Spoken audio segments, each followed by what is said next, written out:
নমস্কাৰ বন্ধু বান্ধৱীসকল, কেনে আছে আপোনালোকে? হলত অসমীয়া চিনেমা চাবলৈ গৈছেনে? ৰাঘৱ আহি আছে নহয়। যি কি নহওক, অসমীয়া ছবি জগতখন এতিয়া কেনে অৱস্থাত আছে? কেতিয়া আৰম্ভ হৈছিল অসমীয়া চিনেমা? অসমীয়া চিনেমাৰ প্ৰথমখন চিনেমাখন কি আছিল? এই সকলোবোৰ তথ্য লৈ আজি এই ভিডিঅ'টো প্ৰস্তুত কৰিছোঁ। So' welcome to my channel Gogoi the explanation.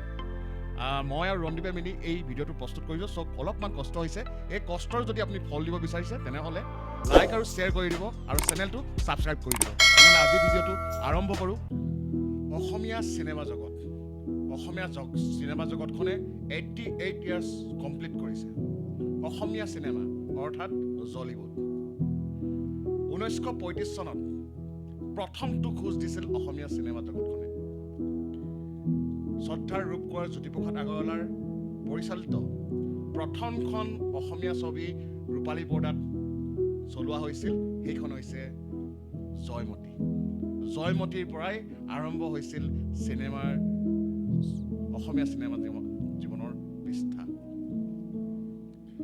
আপোনাৰ শুনি আচৰিত হ'ব, 60,000 টকাৰ বাজেটত 1935 চনৰ জয়মতী সেই চিনেমাখন প্ৰস্তুত কৰা হৈছিল।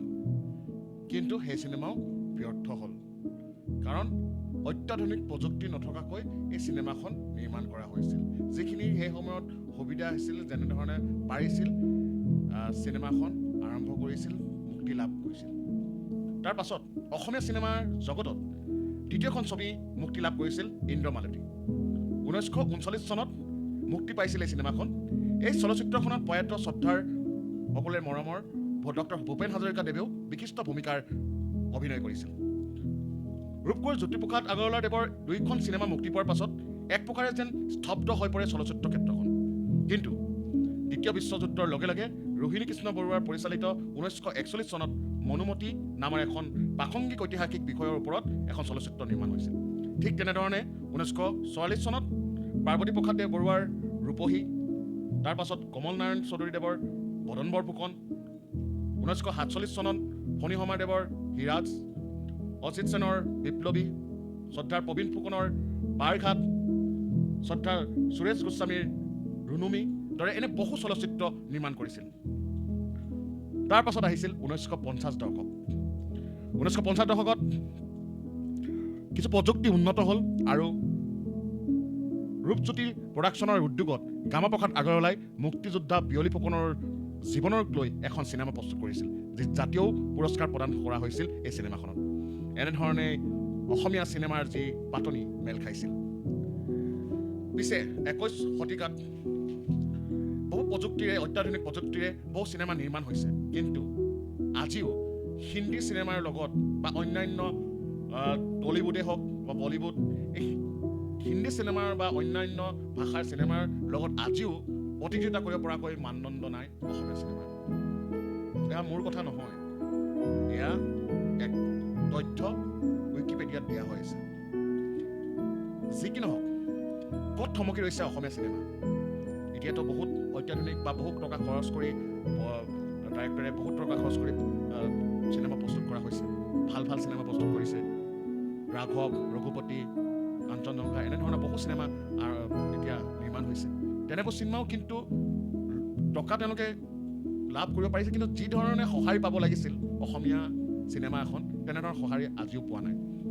নিশ্চয়কৈ ক'ৰবাত আমি তেওঁলোকক আঁতৰাই ৰাখিছোঁ নেকি? যিসকল শিল্পীয়ে, অসমীয়া শিল্পীয়ে যি ধৰণে কষ্ট কৰি অসমীয়া জগতখন জীয়াই থ'বলৈ, অসমীয়া চিনেমা জগতখন জীয়াই থ'বলৈ চেষ্টা কৰিছে, ক'ৰবাত আমি তেওঁলোকক সঁহাৰি জনোৱা নাই নেকি যেন অনুভৱ হৈছে।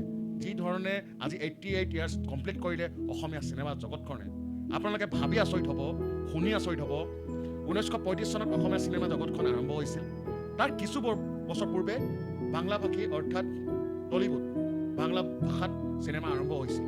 বেছি বছৰৰ বিভেদন নাই যদিও এতিয়া কিন্তু বেংগলী ভাষাৰ চিনেমা আৰু অসমীয়া চিনেমাৰ মাজত আকাশ পাতালৰ ডিফাৰেণ্ট আছে, পাৰ্থক্য আছে। নিশ্চয়কৈ আপোনালোকেও বুজি উঠিছে যে আজি টলিউড ক'ত পাইছেগৈ।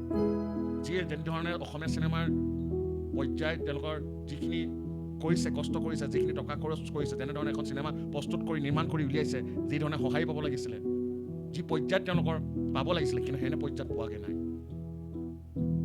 সেইবাবে আমাৰ অসমীয়া চিনেমা ক'ৰবাত থমকি ৰৈছে। হয়তো আমি আহ্বান কৰিছোঁ আৰু এই ভিডিঅ'টোৰ জৰিয়তে হয়তো আপোনালোকে বুজিও দিছে কিমান ইতিহাস জড়িত হৈ আছে আমাৰ অসমীয়া জগত চিনেমা জগতখনত কেনেধৰণে বহু কষ্টৰে আৰম্ভ কৰা হৈছিল চিনেমা জগতখন এজন মাৰোৱাৰী সমাজৰ ব্যক্তিয়ে অসমীয়া জাতিটোক আগবঢ়াবলৈ নেতৃত্ব লৈছিল যাক আমি সদায় পুজোঁ শ্ৰদ্ধাৰ ৰূপকৰ জ্যোতিপ্ৰসাদ আগৰৱালাদেৱক তেওঁ এজন কবি তেওঁ এজন লেখক আৰু অসমীয়া চিনেমা জগতখন আৰম্ভ কৰোঁতা পিতৃপুৰুষ ৰূপকৰ জ্যোতিপ্ৰসাদ আগৰৱালাদেৱ তেওঁৰ কষ্ট তেওঁৰ যি অধ্যায় আৰম্ভ কৰিছিলে আমাৰো ক'ৰবাত কৰ্তব্য আছে যে আমি অসমীয়া জগতখন চিনেমা জগতখন ধৰি ৰাখিব লাগিব তেনেহ'লে আজি ভিডিঅ'টো ইয়াতে সমাপ্ত কৰোঁ আশা কৰোঁ আজি ভিডিঅ'টোৱে কিছু হ'লেও ইতিহাস অসমীয়া চিনেমা জগতৰ কিছু ইতিহাস আপোনালোকক অৱগত কৰিবলৈ আমি পাৰিলোঁ তেনেহ'লে আজি ভিডিঅ'টো ইয়াতে সমাপ্ত কৰোঁ আপোনালোকে এনেবোৰ ভিডিঅ' চাবলৈ হ'লে আমাৰ লগত জড়িত হৈ থাকিব লাগিব তেনেহ'লে আমাৰ এই চেনেল গগৈদা এক্সপ্লেনেশ্যন চেনেলটো ছাবস্ক্ৰাইব কৰি ল'ব যদি ভাল লাগিলে যদি ক'ৰবাত ভুল ভ্ৰান্তি হৈছে আমি ক্ষমা খুজিছোঁ আৰু যদি ভাল লাগিছে আমি আৰু পাৰিছোঁ তেনেহ'লে আপোনালোকে এই চেনেলটো লাইক আৰু শ্বেয়াৰ কৰি দিব ছাবস্ক্ৰাইব কৰি দিব তেনেহ'লে আজিলৈ বিদায় নতুন এটা ভিডিঅ'লৈ পুনৰ লগ পাম আজিলৈ বাই